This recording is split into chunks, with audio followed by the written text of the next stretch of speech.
আসসালামু আলাইকুম, স্বাগতম সবাইকে। এই মুহূর্তে আমি জাকারে চলে আসছি মিরপুর 1 নম্বর শাহ আলী মাজারে। এ হচ্ছে মাজারের মেইন গেট। আমি আপনাদেরকে দেখাবো মাজারের ভিতরটা, সবাই আপনার সাথে থাকেন। আমি এই মুহূর্তে মাজারের মেইন গেট দিয়ে আমি মাজারে প্রবেশ করব। বিস্তারিত সব কিছু আপনাদেরকে আমি তুলে ধরবো দেখানোর জন্য। প্রিয় দর্শক, আপনারা আমার সাথে থাকেন।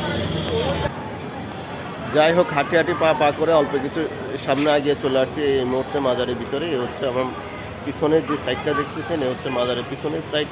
দিকে দেখা যাচ্ছে মাজারের মূল প্রকট। আপনারা ওই হয়তো শাহ আলী মাজারের মূল যে মাজারটি, সেটা হচ্ছে আমার পিছনে, এখান থেকে মিনিমাম 100 গজ পিছনে। আর এই পাশে হচ্ছে বিশাল একটা মাঠ। এখানে নানান ধরনের নানা শ্রেণীর মানুষ এখানে আছে। অনেকে অনেক নিয়তে, অনেকে অনেক ভালো, কেউ খারাপ, সব উদ্দেশ্যের মানুষ এখানে আছে। চলেন আপনাদেরকে আমি দেখাচ্ছি ভিতরের বাকি পরিস্থিতিগুলো। হরেক রকমের মানুষ আসছে মাজারে। কেউ আসছে জিয়ারত করার জন্য, কেউ আসছে দেখার জন্য। আর আমি আসছি ভিডিও করার জন্য, আপনাদেরকে দেখানোর জন্য। যারা এখন এই মাজারে আসেন নাই তাদেরকে আমি দেখাচ্ছি। দেখেন, বিভিন্ন শ্রেণীর মানুষ এখানে বসে আছে। অন্ধকার তো, এই জন্য অতটা ক্লিয়ার আসতেছে না। বেশিরভাগ যাদের ঘর নাই, বাড়ি নাই, দুয়ার নাই, থাকার জায়গা নাই, ওই শ্রেণীর মানুষগুলো বেশিরভাগ এখানে আছে। আর আমি আপনাদের সাথে সেইটাই তুলে ধরতেছি। আমি আস্তে আস্তে উপরে উঠতেছি সিঁড়ি বেয়ে। মাজারের মূল গেটটি এর সামনে আমি চলে আসছি। এই মুহূর্তে আমার পিছনে আপনারা দেখতেছেন অর্থাৎ শাহ আলী রহমতুল্লাহ ইসলামের মাজারের মূল প্রকটটি, যে গেটটির মাধ্যমে আপনারা মাজারের ভিতরে প্রবেশ করে আপনারা মাজারের ভিতরে প্রবেশ করতে পারবেন, মাজারটি দেখতে পাবেন। আমি দেখাচ্ছি আপনাদেরকে এবং ফুল দেখানোর চেষ্টা করতেছি, আপনারা আমার সাথে থাকেন। এ হচ্ছে আমার বাম পাশে হযরত শাহ আলী রহমতুল্লাহ ইসলামের মাজারের মূল প্রকট। এ হচ্ছে মাজারের এই গেটটা দিয়ে আপনারা ঢুকতে পারবেন। ওই পাশে আপনারা দেখতে পাচ্ছেন একটা বিশাল হান্ডি। এই হান্ডি হচ্ছে সিন্নির হান্ডি। এর হান্ডিটার অর্ধেকই হচ্ছে টাকা। আমি এটারও ভিডিও করছি, আপনাদেরকে সেটা দেখাবো। আর পাশে আছে বিশাল একটি গাছ। আমি যতটুকু শুনলাম, এই গাছটি নাকি শাহ আলী রহমতুল্লাহ ইসলামী উনি নিজে এই গাছটি রোপণ করেছে। আজকে এই গাছটি হচ্ছে সেই গাছটির সাক্ষী। জানি না কতটুকু সেটা সত্য, কতটুকু মিথ্যা আমি সেটা জানি না। আমি এখানে অনেক মানুষের সাথে কথা বলছি, অনেক মানুষ অনেক রকম কথা বলছে।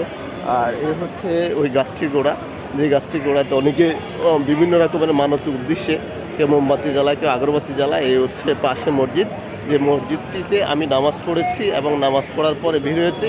আসলে মসজিদের ইমাম সাহেবের কণ্ঠটা অনেক সুন্দর।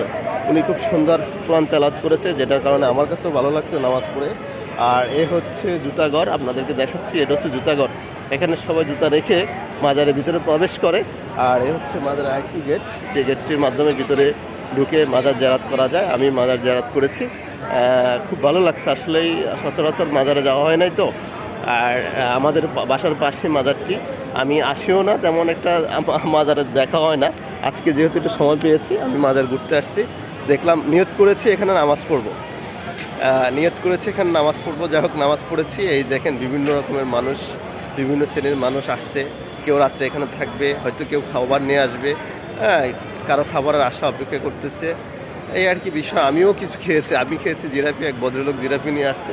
আর এই জিলাপি নিয়ে আসার পর থেকে এখানে যে জিলাপি লো যে পারাপারি মারামারি, আমি বিস্তারিত আরও দেখাচ্ছি। খুবই চমৎকার একটি জায়গা, পাখিদের কলহল। এখন তো সন্ধ্যা হয়ে গেছে। এই হচ্ছে আমার পিছনে আরেকটা মাঠ। এই মাঠে বিভিন্ন রকমের শ্রেণীর মানুষ আছে, যারা এই মাঠটিতে থাকে, বসে। বিশাল একটা মোমবাতি আমি আপনাদেরকে দেখাবো। অনেক বড় মাজারটি, অনেক সুন্দর মাজারটি। পরিবেশটা সুন্দর। আসলে মাজার তো মাজারেই, রহমতুল্লাহ শাহ আলী রহমতুল্লাহ মাজার। এটা হচ্ছে উনি একজন আল্লাহর ওলি, যতটুকু জানি আল্লাহর ওলির। আমি আরও ঘুরে দেখাচ্ছি। এই যে আমার এক ভাই ইবাদত করতেছে, দেখেন, শুয়ে মাটিতে শুয়ে তবজি পড়তেছে। আছে যে যার মতো, যে যার চিন্তা নিয়েই আসছে, যে চিন্তা নিয়ে আসছে ওই চিন্তা নিয়ে আছে। কেউ গল্প করতেছে, কেউ আড্ডা দিতেছে, কেউ শুয়ে আছে, কেউ মোমবাতি জ্বালায় বসে আছে। এটা হচ্ছে মাজারের বর্তমান পরিস্থিতি। আমি দেখাচ্ছি আপনাদেরকে বাকি পরিস্থিতিগুলা। ওই যে দেখেন, একটা বিশাল বড় মোম জ্বালিয়ে এক আঙ্কেল শুয়ে আছে। আমি ওটাও দেখাচ্ছি আপনাদেরকে। হচ্ছে আরেকজন আঙ্কেল, উনি শুয়ে আছে ওনার খাবার টাবার নিয়ে। যে যেভাবে থাকুক না থাকে, ওই আরেকজন আঙ্কেল আছে যিনি বিশাল বড় এক মোম নিয়ে শুয়ে আছে। এ হচ্ছে আরেকটা ঘর, এখানে অনেক অপেক্ষা করতেছে। আসলে বিস্তারিত সব জানি না, আসছি তো দেখার জন্য, জানার জন্য, ঘোরার জন্য। যতটুকু জানি অতটুকু আপনাদেরকে বলতেছি। রাত্রেবেলা দিনের বেলা আসলে আরও ভালো লাগতো। এই হচ্ছে একটা বিশাল বড় মোম। যে মোমটি নিয়ে আঙ্কেলে শুয়ে আছে, একজন মুরব্বী মোম জ্বালিয়ে শুয়ে আছে আগরবাতি নিয়ে। আসলে পরিবেশটা খুব ধমকে আছে, যে যার মতোই আছে, যে যার ইয়ানাপসি সে করতেছে। হ্যাঁ, যে যার উদ্দেশ্যে, যে উদ্দেশ্যে আসছে ওই উদ্দেশ্য নিয়ে কথা বলতেছে, ওই উদ্দেশ্য নিয়ে পড়ে আছে, ওই উদ্দেশ্য নিয়ে সে তার চেষ্টার কাছে যাচ্ছে। হয়তো মাজারে আসছে, এটা একটা উসিলা, অলি আল্লাহদের একটা উসিলা আছে। এই উসিলার অলি আল্লাহ, আল্লাহর কাছের মানুষ যতটুকু জানি অলি আল্লাহ, নবীজির পরেই তো আল্লাহর অলিরাই দুনিয়াতে আসছে, তাদের পরেই যারা আসছে, ডে বাই ডে তারা দূরে রাখছে। যাই হোক, এ হচ্ছে মাজারের মূল প্রকট। আমি ঘুরে ঘুরে যতটুকু পারছি আপনাদেরকে দেখাচ্ছি। আপনারা যদি সময় পান মিরপুর শাহ আলীতে চলে আসবেন, ঘুরে যাবেন মাজারটি, খুব ভালো লাগবে আপনাদের। সবাই ভালো থাকবেন, সুস্থ থাকবেন, আল্লাহ হাফেজ।